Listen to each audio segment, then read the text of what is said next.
Investor friends, this is Lucas here. Now, there are people asking me, Lucas, how did you get started? Well, I'll tell you this. You got to go back a little bit in the past. How did you get started thinking like, how did you get all this wealth? How did you make your own money? How did you get into investing?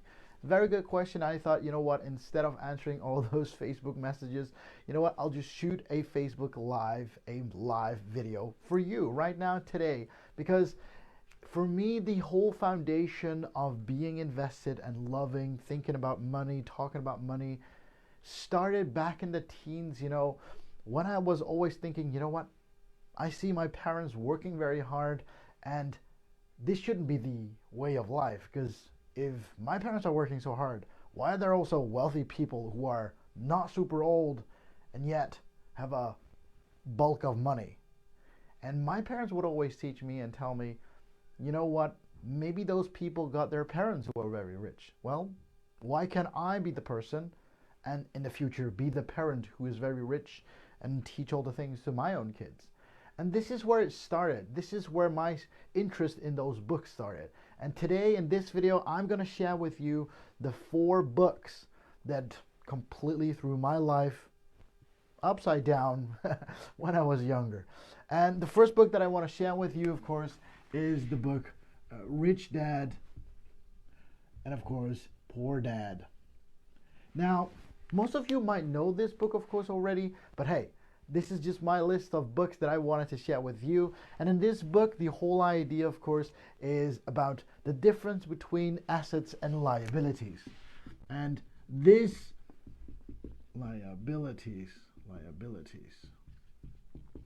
liabilities.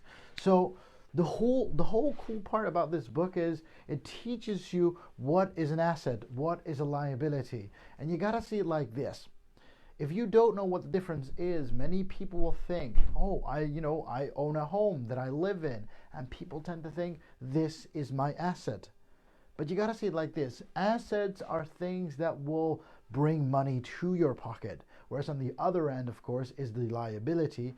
What happens is that you will be, money is taken out of your pocket. And the moment you live in a house, what means is at the end of the month or at the beginning of the month, what happens is you got to take out money to pay for that mortgage of that house that you live in. So in the end, this just means it's still a liability. Everything that you own that took money out of your pocket, for example, a luxury watch, and yes, I also have one, is still a liability. Cars is a liability. The moment they don't bring any money actively into your pocket, it's still considered as a liability. And that is what Robert T. Kiyosaki in his book describes. The moment you have an asset that makes money, for example, stocks or bonds or dividend stocks or whatever, or real estate even, everything that generates money, the moment money works for money, it can be considered as an asset. Now, the cool part, what I thought about this book is the financial literacy, because if you don't know how money works, if you have the fear of losing money, what happens is you're never going to take any action with money. This is what happens to so many people. I have a course of my own teaching people how to grow money on the stock market. And the first thing what people with a scarcity mind think is oh, Lucas, it costs quite a lot of money. But I'm like, dude, this is a skill to teach you how to grow money over time. Now, yes, you need to invest money in a certain course. You need to invest in financial literacy to be able to make money on the long term. And the interesting part is the moment people come to me thinking like, I like the video, I like what you teach me, but I kind of don't want to spend the money. But if you don't want to spend the money to become financially educated, if you don't want to be, then what do you expect? You got to invest something to get something. Now, what would happen if I would give you my course for free? Would you apply it? Now, it's always the strange part. The moment it hurts you, for example, in your pocket, you're going to make a different choice. The moment it doesn't hurt you, you're like, okay, got the knowledge for free anyway, so I'm not going to do anything about it. Well, in this book, Rich Dad and Poor Dad, the rich dad is, of course, Robert Kiyosaki talks about his own life. It's not that he has two dads, but he describes he has two dads. The rich dad, the businessman who didn't even finish high school, I think. And on the other end, his poor dad. His poor dad was his well-educated man with a PhD degree, but he never had real money in his pocket because in the end he was making the wrong choices. So he describes his own story in this book. And of course, he also talks about the tax code. You got to understand, you got to be financially educated. Now, when I read this book, when I was in my teens, I think I was 16 or 15 or 16 when I read this book for the first time, I didn't understand this.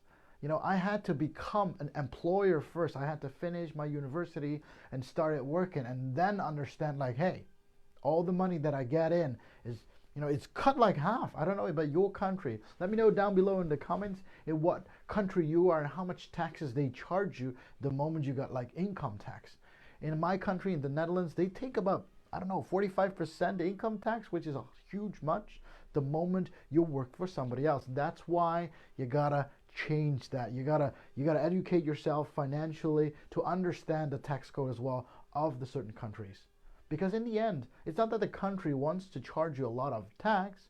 They just give better deals to those who actually understand it and know where the loopholes are. And that's the cool part. And that brings us to the second book, of course, that I love reading, which is the Cash Flow Quadrant.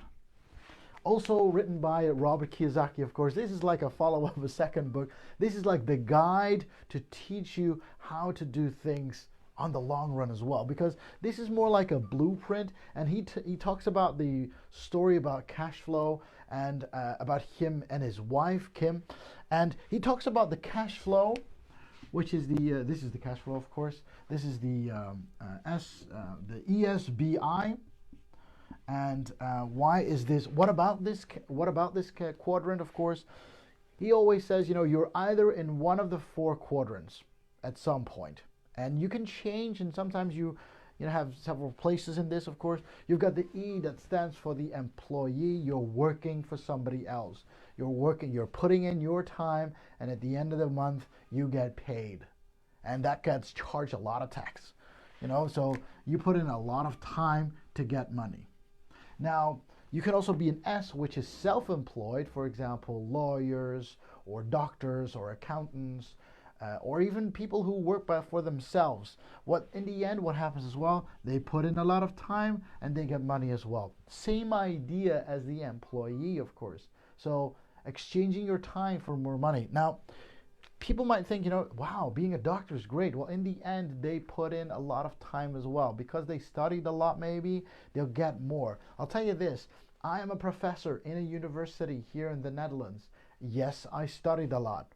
So I get paid more the hour, maybe. But the thing is, in the end, if I want to make more money, I have to put in more hours. And that's in the end, because the moment I stop working, what happens to the money? The word already says it, cash flow. The cash flow stops. So being an employee, same idea. Being self-employed, being a professor, same idea. I get a lot of, I get higher pay rate per hour. But the thing is, the moment I stop working, the cash flow stops as well. Now, being a B is, of course, again, you put in time and you get money. But on the other end, being a businessman, what happens is you're not putting your time to earn the money. You're putting your time to organize other people's time. So it's other people's time. You're using other people's time to make money for your business. Now, you should, if you get on the business side, and not everybody wants to be on a business side because, hey, maybe you don't have the ambitions to be a businessman. But the moment you're on the business end, what happens is the moment you don't work, the moment you take a holiday, it doesn't mean that all the cash flow in your business stops. And that's a great way to be, being a businessman. Same goes for an investor. What happens for an investor is you invest money to grow money. Now that's the interesting part. This is what struck me when I was in my teens. I read this book for the first time. I was like, dude, I want to be an investor. Because You're not investing your time. Yes, of course, you slightly invest your time because you got to study and become financially educated, of course. But the moment you invest money, what happens is your money works for more money. Like on the investment stock market, what happens is I don't put in my time. I put in my time to select a certain stock. And I'm going to put my money on that certain stock, and that stock will work over time. And if I even let it compound, like the power of compounding, if I let it compound, it will even grow faster over time as well. And that's what I wanted to be. When, in my teens, I thought, you know what? I want this one, in my case it was euros, €1 to multiply to €2 by itself, not for me working for it. Because if I worked for it, I would get, I don't know, $10 or so for delivering paper rounds. And then I could buy, a comic book maybe. But in the end, I didn't want to have one comic book. I wanted to have them all so that I didn't have to choose. So what I wanted to do back then is I wanted to invest my money and get more money in the end back. And that's what the whole book is about. The cash flow quadrant talks about the 4 quadrants that one person could be in. And of course, the transition, what you could do to go from the one end to the other end. Cool book. Loved it very much. Where's the wiper? The third book that I want to talk to you about is most likely you'll know this book as well, of course. The third book is The 4-Hour Work Week by Tim Ferriss, of course,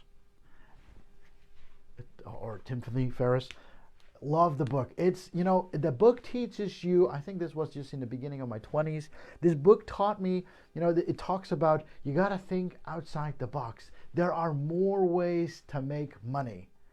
And he talks about the new rich. The new rich, they are independent on time, independent on location. They have the freedom to work from wherever they are and still make money. And you don't have to be rich. As the new rich, you don't have to be rich. You just need enough money to get around and to do the things on your terms. And that's the cool thing. That taught me to start traveling, and I've traveled a lot in the past 10 years. One of my friends always said, Lukas, whenever you do something, it will be for around 10 years, and then after that, you get bored and you want to do something else. And that happened to me as well, because I started traveling somewhere from my, I think 21 or 22. I started traveling the world, and I thought, like, you know what? I got to make money at least in such a way that I could do all the traveling whatever I want to. I was 21, yes. So I started traveling when I was 21, and I could do all the things that I wanted to. And I would never leave an opportunity to lay aside saying, like, you know what? I don't have the money for it. I would always say, you know what? I'm going to go for it. And my parents would always, they will, the beginning when I said that I would do it, they would always say, you know what? Are you sure that you should spend this money on? I would always say, Mom, the moment I spend the money on, I know that I will make it back again so that I can do the next opportunity. And my parents also supported me in that. That was very great, of course. Not all parents do that. But it's a great way that you can, get what Tim Ferriss also explains in his book, is talking about the mini retirement. So instead of trying to work your ass off all year long and get, 3 weeks of holiday, all of a sudden you can get, you can discuss with your employer, like, hey, can I work location independent, work wherever I want to, so that I still get the work done, and yet, you get the results that you want to, but the moment I'm done, I can do whatever I want to. And this is how I created to work from every place of the world as a, you got to still see, back then I was a assistant professor. I was learning to be a professor, but I was working on location, but I was also working off location and teaching online. That's how I got started teaching online as well. And that's the third book that I wanted to share with you. Now the fourth book, of course, is to me, this is the foundation, is Think and Grow Rich by Napoleon Hill. Great book. Loved it because back in the I think the book was written in the 1930s or so. He talks about the blueprint of becoming rich, how to become rich. And he talked about, in his book, he describes how he talks and interviews different people, and he came up with a blueprint to become rich. Now, to describe the whole book, there are actually 3 main things that everybody should be doing. the desire to become rich, a plan to become rich, make a plan, and of course, the focus. You got to have the focus. And this, so by reading this book, I always thought, you know what? I have the desire, the keen desire to wanting to be wealthy. And that's why I can shoot these videos every day for you. Not only because I have to, but also because I love to. And the plan is, I have a plan of doing everything. That's why I have a 10-year plan, a 5-year plan, a 3-year plan, a 1-year plan. And this is what I discuss with my wife as well. And every time when I talk to my kids, and I got young kids, I always ask them, so why do you want to achieve something? And what are you going to do for it? Because, you know, everything is like exchanging something. And even my kids understand saying like that, I want to get this. Okay, what are you going to exchange for it? So you got to make a plan, and the desire of wanting to achieve and wanting to do something. And of course, set the focus. Set a very clear focus. If you don't know what you want to achieve, you don't have the desire, you don't have a plan, it's like trying to shoot in a dark room and trying to hit something. The word already says it, something. You don't even know what you're aiming at, so how do you know that you're going to hit it? And this is so important. And these 4 books have completely changed my financial view on money and on life. And this is why I wanted to share with you, because these books have given me such a huge insight in financial situations of personal life. And I hope that if you haven't read these books yet, be sure to check them out. It's Rich Dad and Poor Dad by Robert Kiyosaki. It's Cash Flow Quarter, also by Robert Kiyosaki. It's The 4-Hour Work Week by Tim Ferriss. And of course, Think and Grow Rich by Napoleon Hill. Go check them out if you haven't yet. And if you have, hey, put down your back down below in a comment saying like, hey, I've read them as well. And so we can share the same story with each other. I hope that you liked this video. If you did, please give me a thumbs up. Thank you very much for watching today. If you haven't subscribed to the channel yet, be sure to hit that subscribe button. And of course, be sure to share this video with your friends and family. Thank you very much and happy investing. Bye-bye.